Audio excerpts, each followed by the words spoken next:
hair than I do, no doubt about it. But Sean, you've had the best hair ever, 100%. I think you and Tucker should have a hair off, okay? Hair off, yeah. Maybe I'll put gel and put it up like be a real hipster.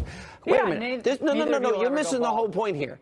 Yeah. I get the crap beat out of me by the audience, and I play it. I'm trying to be fair. I say one night, send the comments to Laura. Oh, I love Laura. Oh, I stay up till 11 o'clock for Laura. You know what I say to this? Have a good show. Thank you, Sean. Isn't that nice? He always teases me, and it was a nice moment. Oh, that's so sweet. I don't know if I can take him being nice to me. All right, everybody, welcome to the Ingraham Angle from Washington. It's an evening of major breaking news on both sides of the Atlantic, and we have it all covered for you. You don't want to move. President Trump at Davos in Switzerland. He's explaining to world leaders and big business honchos why his America First policies are actually going to be good for a lot of other people as well.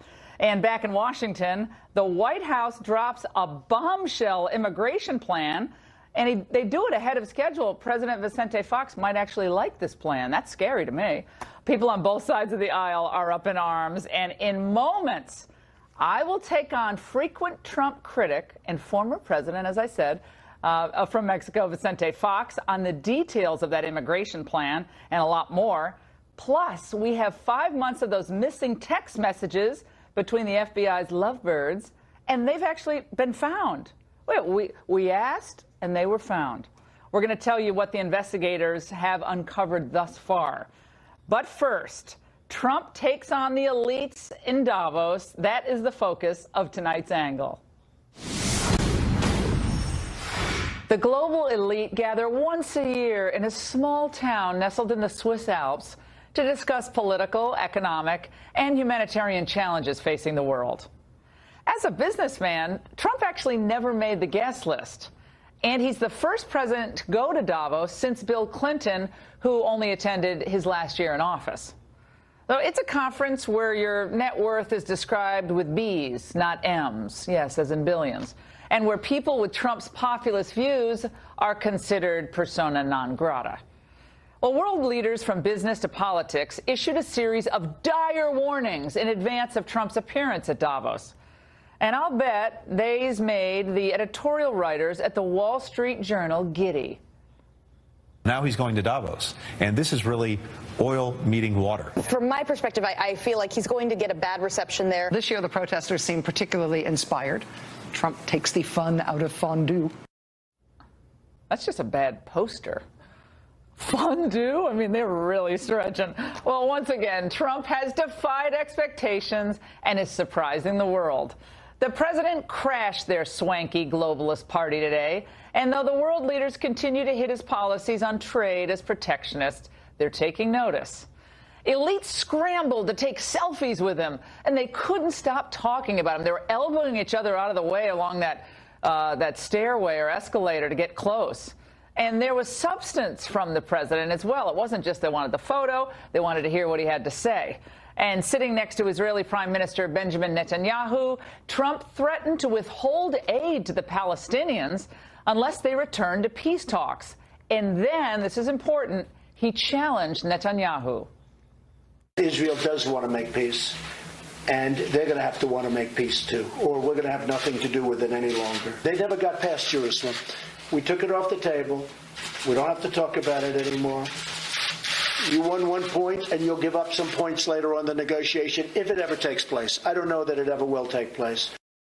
Yeah, Bibi had to grab the Pepto for that moment. He's like, wait a second, I don't think we talked about that. Well, I think that's a gutsy negotiator working for a deal in real time. You see it all play out. Then the president sat down with UK Prime Minister Theresa May, who's still suffering from the post-Brexit blues. And it has been reported that she has had a very strained relationship with President Trump. The Prime Minister and myself have had a really great relationship, although some people don't necessarily believe that, but I can tell you it's true. Well, at the conclusion of the meeting, it was announced that the president's trip to the UK is back on track. It will happen within the year. Well, it's going to be a working trip, state visit, we don't know, but it's a win nonetheless. And contrary to all that hyperbole coming from the We Are the World types, Trump isn't going to stop trading with other countries. He's not itching to blow up the world. And he's not going to stop all immigration into the U.S. In fact, we have a lot of news later on in the show about what will be specifically offered in the president's deal on immigration. But what President Trump will do is he'll pursue changes in policies that have been detrimental to U.S. workers, U.S. manufacturing, and importantly, U.S. wages. Now, what does that mean? That means that America will no longer tolerate being taken advantage of by freeloaders or cheated in international trade deals, or have its intellectual property stolen by rivals. Those days are over. And whether you're an ally like South Korea or an adversary like China, our president has put you on notice that the old days of practicing globalization on the backs of the American people are also over. My administration is taking power back from global bureaucrats and returning that power back to the American people. And you see it all the time. You see it economically. You see it at the church. You see it in every different way. We don't sing a global anthem. We sing the American anthem. He's not president of the world. He's president of the United States. And though some of these world leaders continue to deride his policies, even chide him from the sidelines, they're taking notice. And if you listen closely, it's hard to miss how Trumpism, the pragmatic approach to issues like asylees and refugees and immigration, is maybe transforming the way other leaders think about these issues. This is German Chancellor Angela Merkel from today. Europe, in its foreign policy, has not been all that active in the past. We need to take more responsibility. We need to take our destiny into our own hands. We agree, Angela. Take your own destiny into your own hands. That's called sovereignty. That's what we're all about. Independent, free nations with unique identities standing up for their own interests and working with others. That's what Trump is all about. That's what Trump is actually doing here. We are taking our own destiny into our own hands, and we're not allowing some far-off bureaucracy to decide our future for us. And after seeing Trump's leadership on immigration and border enforcement in the U.S., Ms. Merkel may be seeing a little bit of the light herself.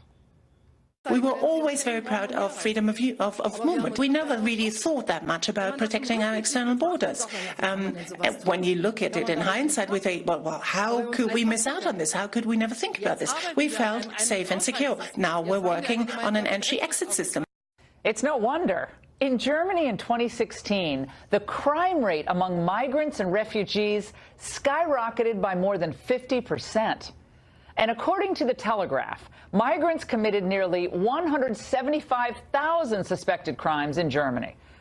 So suddenly, President Trump's law and order approach at the border is looking pretty good, isn't it? So the elites still snipe, though, at Trump for his dismissal of their climate change dogma, as the French president did today. Or they bristle at his decision to renegotiate NAFTA or stand up to cheating and intellectual property theft by China and other nations. He is undoubtedly shaking up the world order and reshaping the global debate in a very positive way. And though it may not make him any friends at Davos, Trump's America First philosophy is reviving our economy at home, and it's positioning us to lead the world from a place of strength, and it's about time. And that's the angle. Joining me now is former president of Mexico and frequent Trump critic, Vicente Fox. He's the author of a brand new book just out, Let's Move On, Beyond Fear and False Prophets. He's an author, and we've been chatting about a lot of things. It's great to see you. How are you? Welcome. My pleasure, Laura. Thank you for inviting me. Es un placer. And I said we were going to do the whole thing in Spanish, but it's not quite as good as I need to be to do that. But President Fox, you heard some of the monologue there. Your reaction to Trump at Davos. I mean, you have said everything from, you've compared him to Hitler, you've said he's an ugly American, rude, racist, going to start a war, not a real leader. 1 year into the Trump administration, the American economy is thriving, manufacturing is up, wages in some sectors are up, confidence is at an all-time high, African-American unemployment, 17-year low since it was recorded. So many great barometers, but you really have nothing positive to say about him. No, but let me tell you, it's good that the economy moves. We all move the world economy before Trump and with Trump is getting close to 5% growth. So it's dynamic and it's growing. In the outworld, 80% of the economy, of the global economy, is outside of the United States.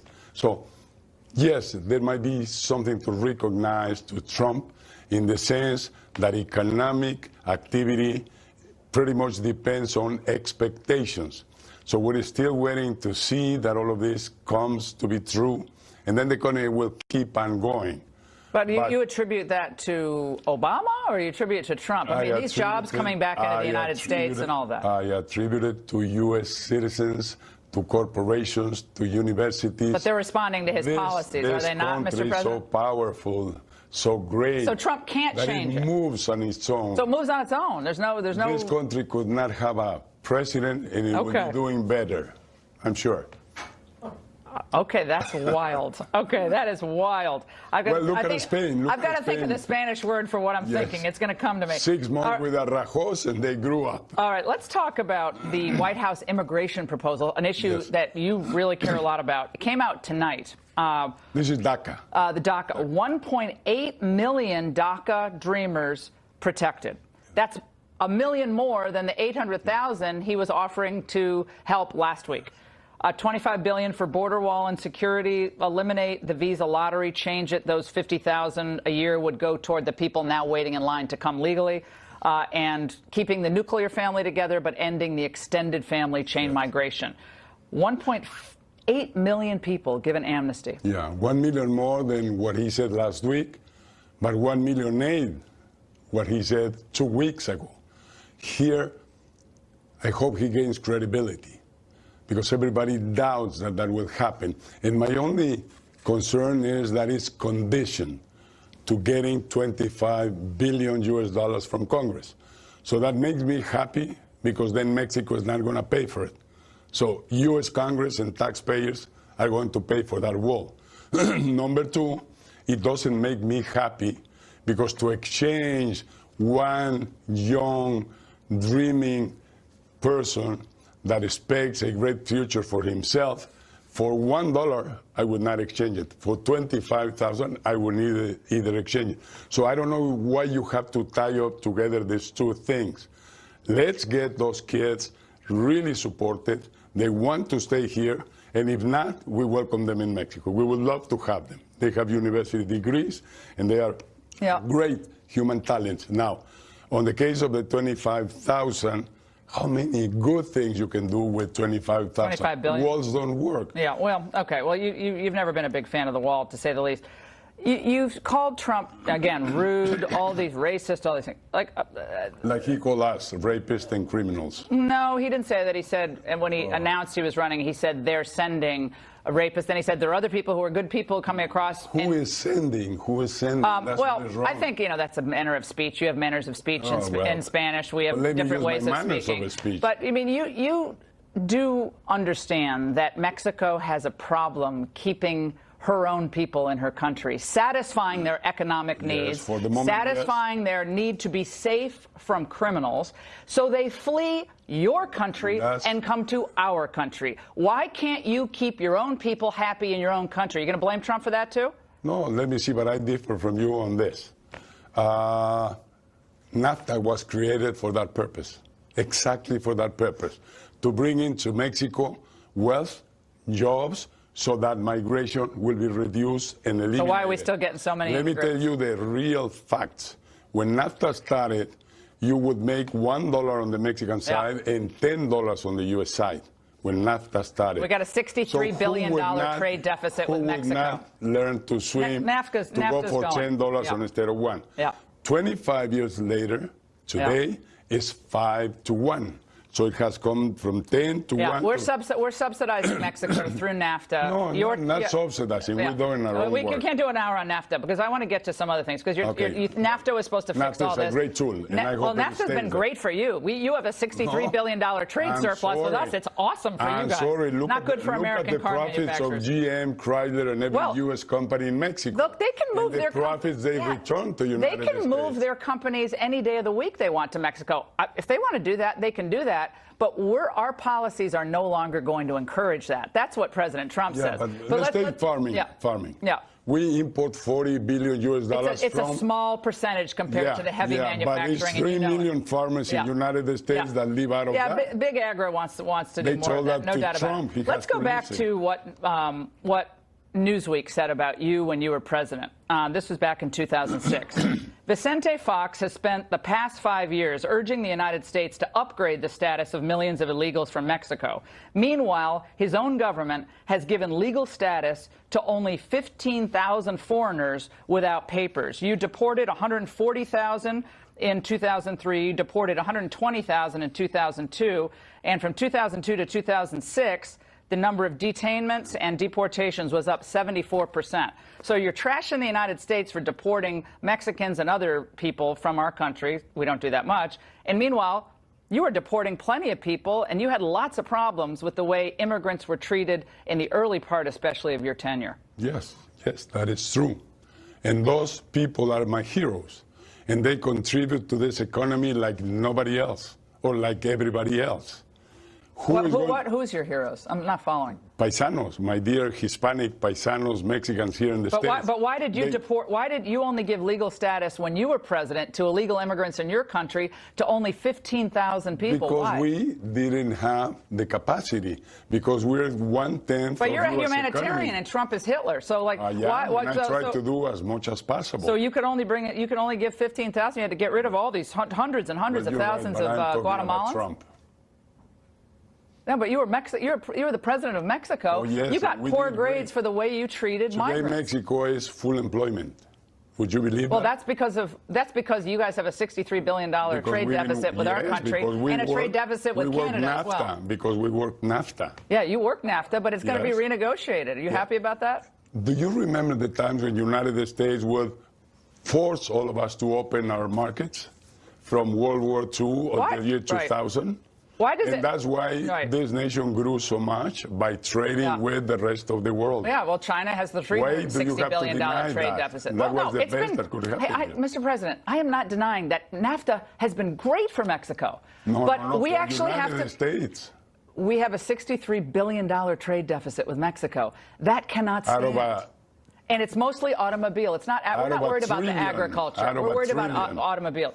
My question to you is. What about China? Why don't you do the same thing with China? We're in the process. India. We're doing it all. You know how many jobs you lost Trump with is India? doing it all. You know what I love? I'm going to say, with all of your movies, like you gave the middle finger to Trump, and you're like a distinguished elder statesman, and you're doing videos where you're putting up the middle finger to the president, saying F this, F that.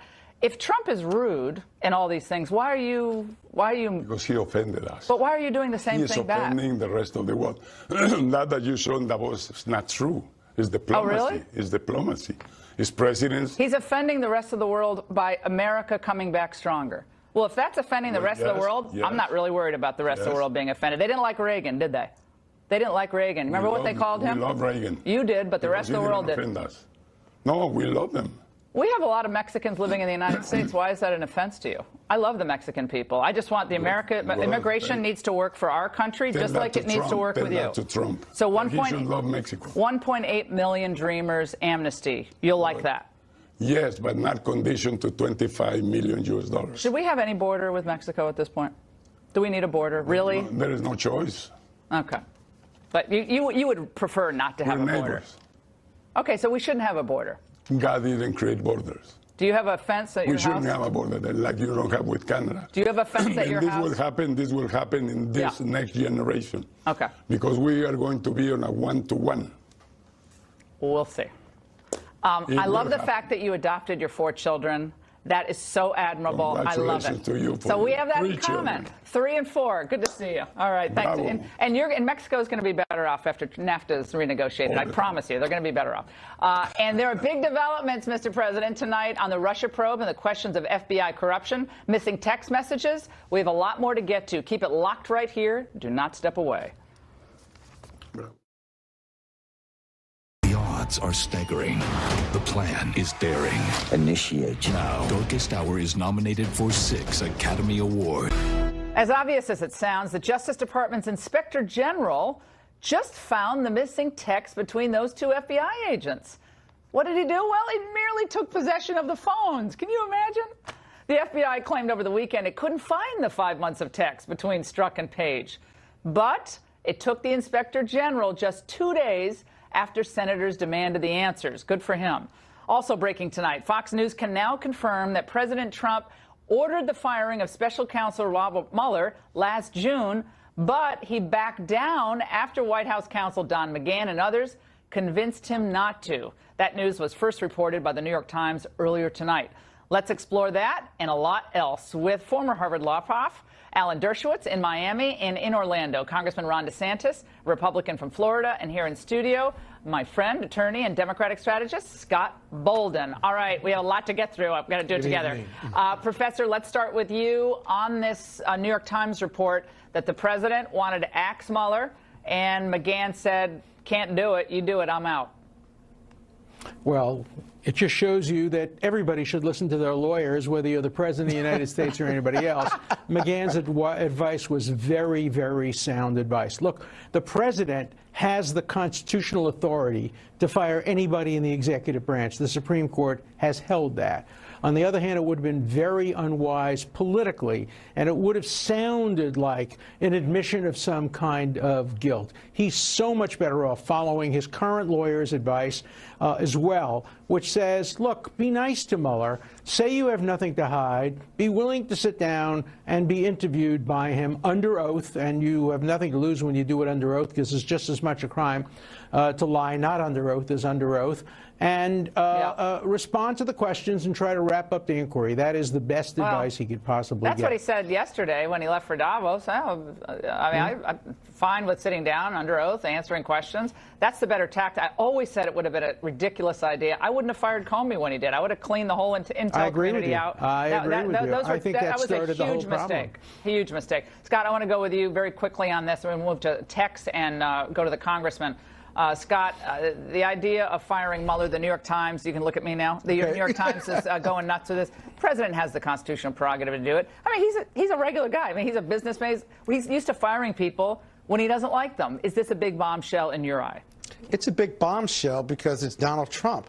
The idea that he followed his lawyer's advice, thank goodness for that. I'll have to give that GOP lawyer that. But the idea, here's the bottom line, though, and what's really behind is Donald Trump really thinks DOJ works for him. He thinks everybody in the federal government works for him. They really don't. Yeah. They represent the people for the United States of America. But he's a chief executive officer, He may Scott. be, but he can't fire someone legitimately who's investigating them without turning this into a constitutional crisis. It's fundamentally wrong. It's not the AG. No, you're making a point of politics, and I agree with you. Pragmatically and appearance-wise, it would look terrible. But as a constitutional matter, as Professor Dershowitz pointed out, as the chief executive officer of the country, the head of the executive branch, he has the authority to fire anyone. He could fire Mueller right now. It doesn't mean he has to do it. Of course not. But that's what your lawyers are for. But he thinks that. My point is he thinks that. Yeah, hold on. Let's go to DOJ works for him. Well, Professor Dershowitz, you do expect, and every president expects, some loyalty from the people who work under him. It means you don't go off half-cocked on an issue. If he thinks the Russia investigation is ridiculous,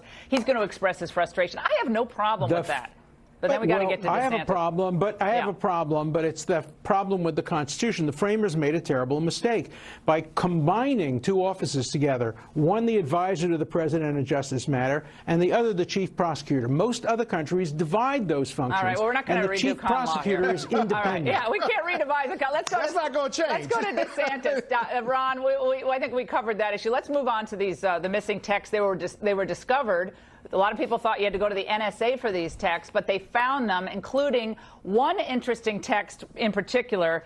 Strzok and Page discussed via text how many personnel from DOJ and FBI would be included in the Clinton investigation. And they said, one more thing, she might be our next president. The last thing you need is us going in there loaded for bear. You think she's going to remember or care that it was more DOJ than FBI? Strzok says, agreed. I called Bill and relayed what we discussed. He agrees. I will email you, and blank, redacted, same. Does that indicate a more of a kid gloves treatment to Hillary in that one text, or are we making too much of that? Ron. Well, I think it does, but, you know, that's not the only thing we have. I mean, we have the whole investigation and how it was conducted, and at all the inflection points, they were bending over backwards not to make a case against Hillary, writing the memo 2 months before they interviewed her, changing grossly negligent, which is criminal culpability, to extreme carelessness. So I think it's yet one more data point that these two folks in the FBI did have political bias. But I also think, you know, the FBI said and the DOJ, oh, we can't find these things. It was just like the IRS with Lois Lerner's emails. They didn't even really look for them. And then here the Inspector General gets them in the next 2 days. So I want to know who was responsible for sending that response to Congress saying that they were deleted, because that was not true. That's odd. And also, you know, Schiff spoke out. I want to play this. Adam Schiff spoke out, I guess it was earlier today, about what Republicans' tactics are here. Let's watch. The Republicans, many of them, are all too desperate to distract attention from the Russia probe and try to put the government on trial. This has been a strategy for quite some time now. And even when they have no basis to do it, it doesn't stop them from making the most scandalous accusations against these professionals at the FBI. Yeah, Chris Matthews also said. I'm not a Republican. Yeah. No, we're not. I'm we're not talking a Republican. about. It's directed at the congressman. But let me just say. Chris Matthews also said, since when do Republicans have such a problem with law enforcement? You could flip it on them and say, since when did liberals not have concerns about the abuse of authority by federal law enforcement? That's exactly right. The reason Congressman first and then Allen. But that's exactly what they're the doing. thing is, you know, I have military background and law enforcement, and I can tell you the reason why I support law enforcement, and this is the same reason why I'm upset about what I've seen, because that's not representative of law enforcement. These are people who were not doing the job the way it's supposed to be done. And in order to have confidence in this system, if people are not behaving properly, if there was abuses, you need oversight over those, and people need to be held accountable. To just act like these agencies should be able to go on with no oversight, no accountability, that is not something that I want to sign up for. Professor, and then I want to go to Scott. There's no question that Strzok should have recused himself. He knew, before anybody else did, about his own biases, and he should be fired now. No person in the FBI, no Justice Department official should not recuse themselves when they've written those kinds of emails, those kinds of texts, those kinds of messages, and his failure to recuse himself from the investigation, for me, is a fireable offense. Scott, but he certainly has done that. He said what's bothersome about this is how politics and the GOP and the House and Senate have politicized and weaponized this information that they're receiving by a subpoena, and then picking and choosing parts of it and using it to discredit DOJ and FBI. It's wrong. That's why criminal investigations ought not be commented on until they're complete. And the allegations against the Democrats or DOJ and FBI are so negative, it's unnecessary and inappropriate. Right. I think the question we're going to determine is whether the FISA process was weaponized to try to stop Trump from becoming president, a lot of other information or after. That corroborated that memo. We'll Can't see. Focus on that memo alone. Yeah, well, we'll see in the full context. Gentlemen, great segment as always. And I have a question, guys. Could President Trump stop a backlash from his base over his new immigration plan? How did it go from 800,000 getting amnesty to 1.8 million? Sounds like a Jeff Flake plan to me. When we come back.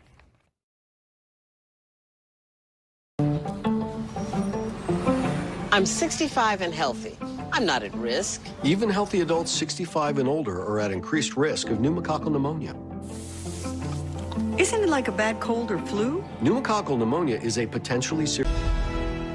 The White House just unveiled a new immigration framework to address the DACA problem and border enforcement. Here's what they're proposing, it looks like. A path to citizenship for now 1.8 million illegal immigrants who arrived as children, much more than the 800,000 currently under just the DACA protection. $25 billion for border wall and security, and elimination of the visa lottery program, and an end to chain migration. They call it protecting the nuclear family. That's how they're describing that. But how will this fly with the Trump base? And also my reaction from my guests to that interview I just did with Vicente Fox. I'm joined by Fox News contributor, former Congressman Jason Chaffetz from Phoenix, and here in studio, former Obama State Department official David Tafuri. Great to see both of you. Before we get into this immigration plan, David, you were watching Vicente Fox, former president of Mexico for 6 years. What were your thoughts on that? Well, you guys didn't agree on very much. I thought you had a very interesting line of questioning, which is pointing out that when he was president of Mexico, they only legalized 15,000 immigrants, and they deported hundreds of thousands of immigrants. That's not really consistent with his criticism of the U.S., and I didn't think he explained that very well. But I do think some of his criticisms about President Trump are accurate. Jason, Vicente Fox has pretty much called Donald Trump everything in the book, every name in the book. And I think in calling Trump rude, and you respond by being even more rude, I didn't think that was all that convincing. No, I think he's been childish at best over the first year. To not acknowledge the success that Donald Trump has had as President of the United States is just inaccurate. But I thought it was interesting, his take on the wall. You know, you don't see, I think his opposition to the wall and building a fence is the fact that it will actually work. I think people like Vicente Fox are actually okay with human trafficking. I think they're okay with the moving of drugs because it's good for the economy of Mexico. And the fact that the wall, fact of the matter is the wall works. They don't actually want to solve that problem. Well, they want the criminals to come. When Trump said they're sending their criminals, the people who come through Guada and El Salvador, MS-13 from Salvador, you think they want them hanging out in Cabo? I don't think so. They want them going up to California, which they do. And look, and there's nobody that's trying to break into Mexico from the United States. No, it's a one-way move. Yeah. All right, let's go to the immigration plan by the White House, because this has really surprised a lot of people. Congressman, 1.8 million people getting amnesty, a jump from 1 million from last week. Already getting favorable reviews from some of the more open borders Republican types, but I'm getting pinged with text after text, people saying, how is Trump negotiating against himself here? What's your reaction? 3 of the 4 points I'm okay with, but the special pathway to citizenship, absolutely not. That's not what he campaigned on. It's not what he promised. It's not something, if I were still in Congress, that I could vote for and support. I'm okay with a legal status, but I don't think you give them, I think they should get in line like everybody else. And you know who we're not serving? The people that are forgotten? The people who weren't willing to break the law, the people who are trying to come here legally and lawfully, the people who have been waiting in line, those are the people we have been failing. I don't think they should get a special pathway to citizenship. Not one person, let alone 1.8 million of them. And David, Nancy Pelosi, I don't think we have the full screen, but Nancy Pelosi has already come out blasting it as blatantly anti-immigrant. She just went on and on and on. Oh, we do have it. Oh, great. The 50% cut to legal immigration, the framework, and the recent announcements to end temporary protected status for Central Americans and Haitians are both part of the same cruel agenda. They are part of the Trump administration's unmistakable campaign to make America white again. Oh, isn't she lovely? I think we need to update that photo to make it more recent, by the way. What's your reaction to that? I mean, come on, 1.8 million from Donald Trump, and she's calling it like a white supremacist proposal? She's off her rocker meds or whatever it is. I don't know what it is. We didn't know what Trump was going to do. He's come out with a compromise that I think is reasonable. Some Democrats are not going to like it, clearly, as you heard from Pelosi and other leaders. Some Republicans, hardline Republicans, don't like it either. The compromise that they reached is they are going to have a pathway for citizenship for Dreamers. That's important. More than In Dreamers. exchange, they're going to have a lot of money for the wall and border security. Some Democrats don't like that, but that's a reasonable thing for Democrats to give up in exchange for the Dreamers. Now, there are 803,000 Dreamers right now. As you pointed out, 1.8 million could get into this program, but they have to apply. So they're not all immediately going to become on the pathway to legal citizenship under this deal. They have to apply. But it is interesting that Trump has almost expanded the ability of people to be in the Dreamer program. That was unexpected, but this is the trade-off. Yeah, this is... Democrats aren't going to like that I'm saying this, but I think it's a good deal. And I think that it's probably the best deal that they can put forth to get the votes that they need, to get 60 votes. I mean, like it or not, that's probably the only thing they're going to get 60 votes for, and I bet they've been doing the numbers. But for Nancy Pelosi to call it basically white supremacist, you just lose all credibility on that, complete. Jason, before we let you go, up or down, will this thing be acceptable to the House of Representatives? I think it might pass because you probably get all of the Democrats. If they unite and get behind it, then you get the squishy middle and they get to the numbers they need. So Trump delivers amnesty to almost 2 million people. Wow. Gentlemen, thank you so much. And up next, a new exclusive look at the all-out war between the president and the media. Fox News' Howie Kurtz is here to give us a preview of his new book, share some new revelations. Stay here.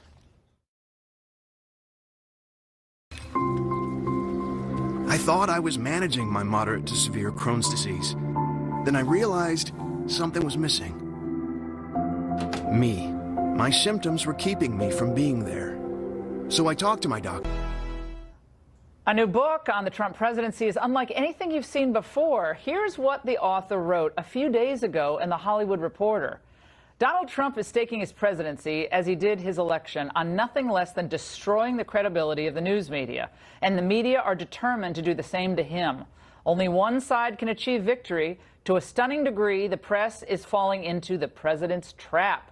We're delighted to welcome the writer of that piece, Howie Kurtz, the host of Media Buzz on Fox News and the author of a soon-to-be huge New York Times bestseller, Media Madness, Donald Trump, the Press, and the War Over the Truth. Howie, there's so many nuggets in here we've got to get to, and I loved your piece in The Hollywood Reporter. I found this element from Jonathan Martin from the New York Times that you captured in your book to be stunning. Weeks before the convention, an RNC staff member called Martin one night to challenge one of his stories. The reporter shot back, "You're a racist and a fascist. Donald Trump is a racist and a fascist. We all know it, and you're complicit.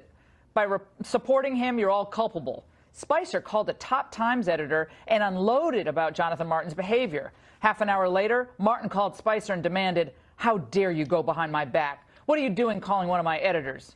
"Excuse me," Spicer replied. "You call one of my people and say this, and I don't have the right to complain?"